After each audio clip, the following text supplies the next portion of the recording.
And yep, you guys, so this is a Halloween story. As you could tell, the thumbnail looks like from let me just fix that. Yeah, that's way better. But it's from Mr. Nightmare. So yeah. Let's get started. Oh yeah. Nah. Yeah. Alright, let's go. Well, actually, I feel stupid because I should have done this the day before Halloween. Because now it's like November 2nd. My brother's birthday's tomorrow. Some big abandoned mental hospital in our town is always infested with rowdy teenagers drinking, graffitiing, and making a mess with silly string. Right now I'm Eventually, the town leave. caught I wind do of not know it. what And time. one particular Halloween, when my friends Rye, Carl, and I wanted to go exploring, apparently the town barred off every window on the first floor of the building. Security of the perimeter was also ramped up drastically. We found out the hard way after cutting through the woods and seeing security telling a mob of teens to go home. And yeah, guys, so I just reviewed that first scene of the video, and my hair looks like a freaking mess. Like this part, and then on the back.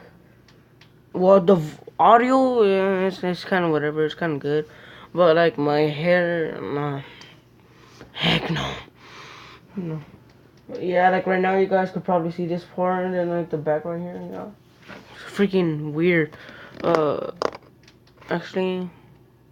Nah, that would just be stupid, but let's just We get didn't into give up freaking there, video. though. We snuck around the perimeter through the woods to another side with no people. Then we hopped the fence and started looking for a way in. That's when we found out that all the windows had been barricaded with carbon steel bars. We heard commotion all around us, but managed to stay under the radar. We didn't want to give up, though. And through our determination to find a way in, Rye spotted one window that wasn't boarded up with steel, but rather wood planks. We all had boots on, so kicking the plank in seemed plausible. However, the window was simply too high to kick up at. There you So go, Carl guys. and I lifted Rye and actually used him and his boots as a sort of battering ram. The wood was wet and apparently rotted, so it actually snapped rather easily. After that, we simply ripped off the remainder of wood, and boom, we had our way in. Why would they even do We had that? to hurry, though, before security might see. We gave Rye a boost up since he's the shortest. Then Carl and I leaped up to the ledge and squeezed in. There was junk and debris everywhere, so I took some long, flat piece of wood and covered the window with it to hide our way of entry. After that, we were all alone in a giant abandoned psych ward to explore on Halloween. Well, Carl if you brought a guys, few cans of alright, spray alright, paint in his guys. backpack So that if we... you guys don't know, there's a lady walking over there. Like this is my setting. I have this to close. Like if it's like that, it's like turns more darker. So I just want it like brighter, and like over here it's all dark. But and my only setting right now, like let me see. If I turn on my light, it looks way brighter. But then I just turned it off right now, and so oh, another car. And they're gonna look at me stupid because look it, I'm recording by my outside window on my bed. As you guys can see, but it's a good neighborhood and all that. So yeah, alright, there we go. I'm not trying to make this video long and stuff, plan to but it's use. like I am. So let's just First, get we right had to into find a video. good spot to use them.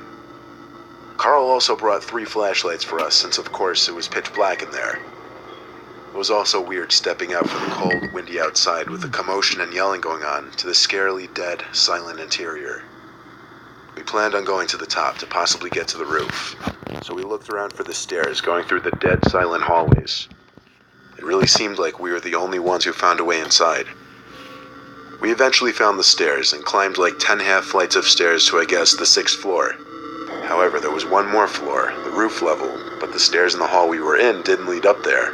So we had to begin our search for the separate stairs to the roof level. As we were in a long, creepy corridor, there was suddenly a huge bang down the hall. We all aimed our flashlights down there, but the hallway was too long to truly see anything all the way down there. Apparently we weren't the only ones in this building. We tried to stay clear just in case it was security, so we went the opposite direction. We checked the whole hallway, then turned down some intersecting abandoned building. A little after turning a corner, there was a crack in a piece of wood behind me. I turned since I was the only one to seem to notice it, and right there was someone peeking their head from around the corner, looking at us. But when I noticed them, they disappeared down the other hall. I called out, "Yo." I'm not really sure if it was directed to my friends, to the person I just saw. This is my brother's and I found it. My friend stopped and looked back. We went back to the corner where the halls intersected to look down that other hall. There. My friends didn't know whether I was joking or not, but we went back to the corner where the halls ended. We were going over that and volunteered to go first. After looking down the hole and realizing it wasn't that much of a drop, I was okay with it. It dropped into what appeared to be a bathroom, or at least what once was a bathroom. To cross, we pressed up the front of our shoes to the wall and grabbed onto a pipe that ran up the upper wall as support. I crossed last, and my two friends apparently didn't wait for me, because they disappeared down the hall as I called for them to wait. I then slowly started to cross the extremely narrow bridge between the two sides of the hole, when suddenly, I felt something grab the back of my shoe. At first, I thought it was one of my friends messing with me, but that didn't make sense. They couldn't have gotten down there so quickly. I had no free hands to be holding my flashlight though, and my friends were already gone down the hall, so I was almost in complete darkness and couldn't see who or what was trying to pull me down into that hole. I screamed for my life, so loud it could probably be heard throughout the building. My friends came rushing back, and as light once again poured into the hole, the grip on my leg was released, and then there was a sound of running from down below. We didn't try to go down there and fight the guy. We didn't even look down there to see how he could have reached me or if he was even still there. I just forced my friends to come with me all the way down the stairs back to the first floor. But now we had another problem. We forgot how we got in. There was only that one window which wasn't barred up with steel, and we blocked it with wood. We were looking around in a hurry because of what happened. Nobody would play a joke like that. It felt like we were navigating a maze down there on the first floor looking for that stupid window.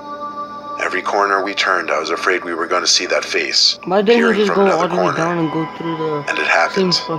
Since I was now the one between the three of us, I was the first to see it. At the end of the hall we were running down, there was that person hiding half his body behind the wall.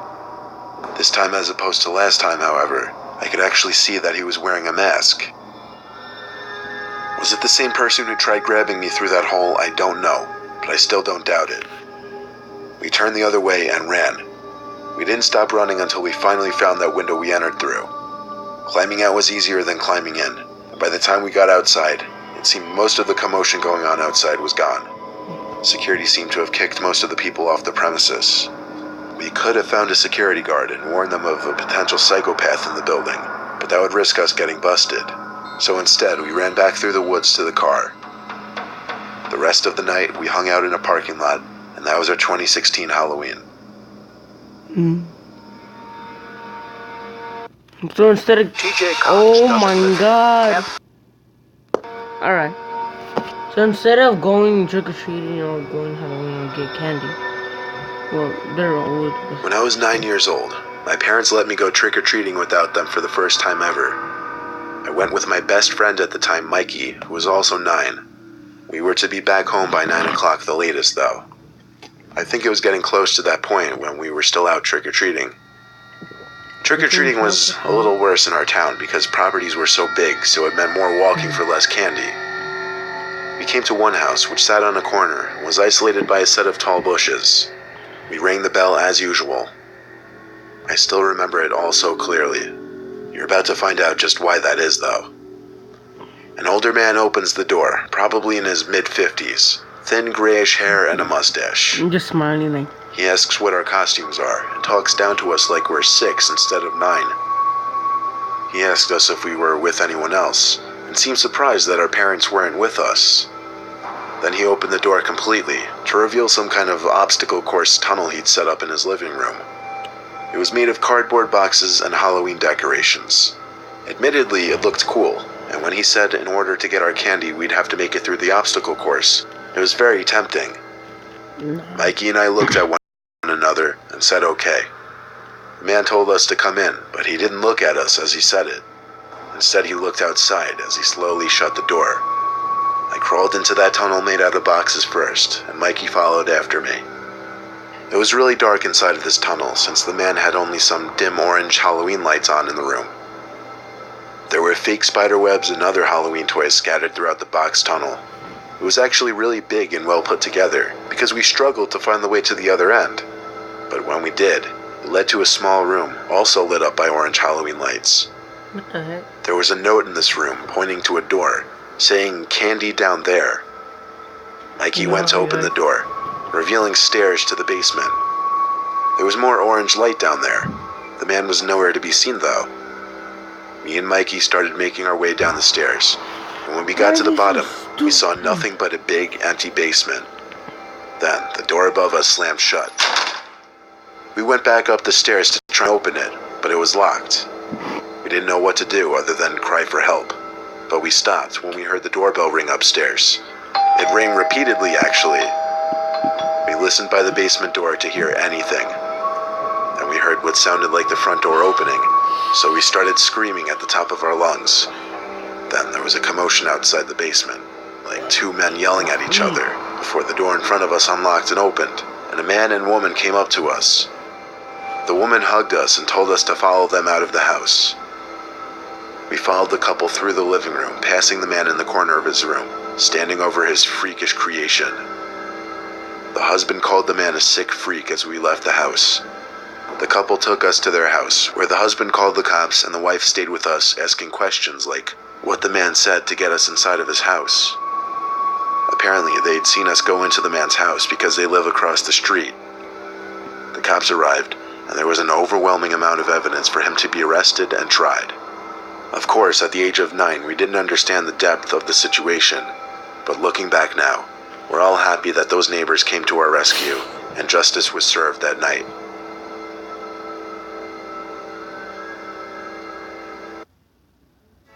Have you returned your ballot? Return your Republican ballot by November 6th. If you don't, Nancy Pelosi will increase your taxes while gutting national security program. Why is there always ads? God.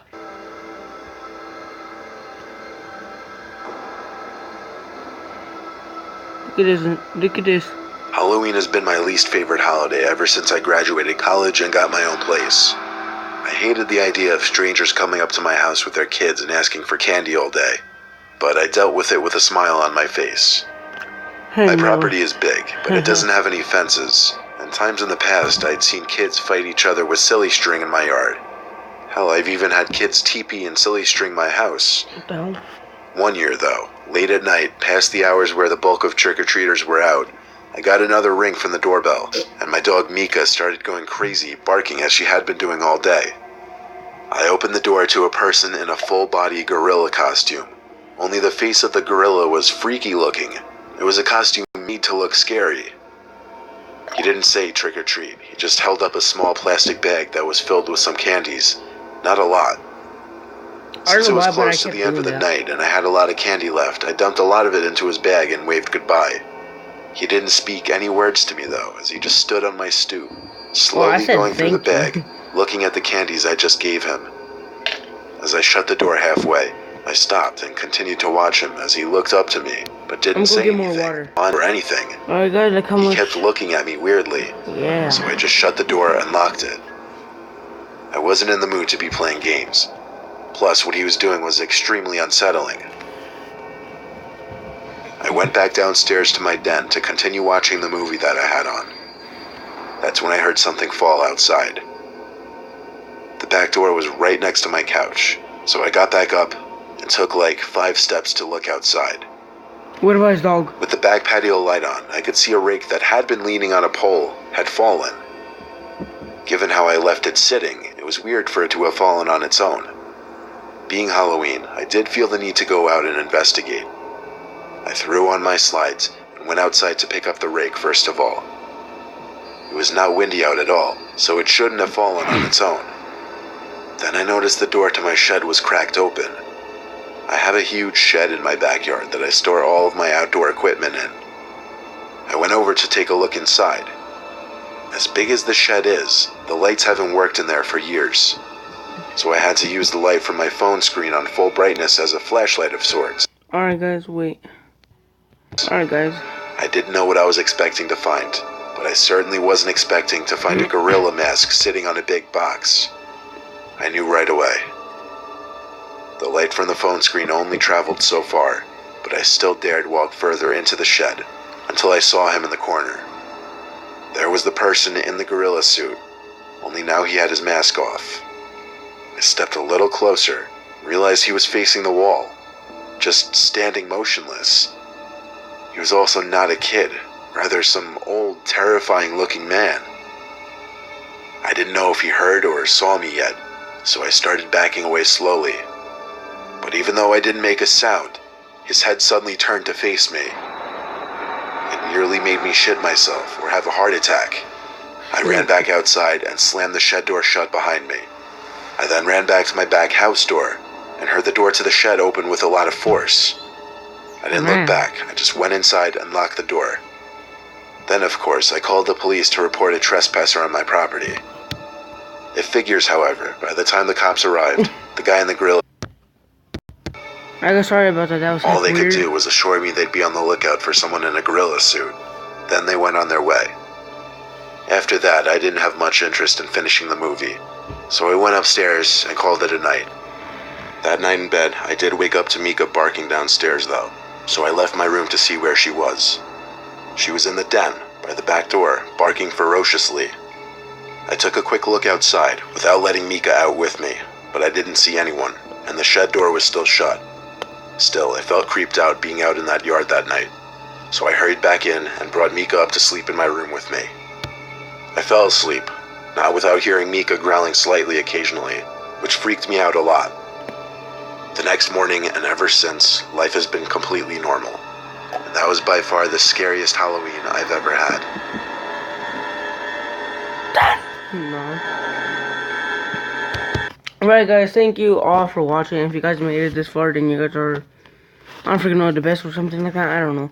But, yeah, I have to go to a doctor's appointment right now, so, and it's gonna be boring.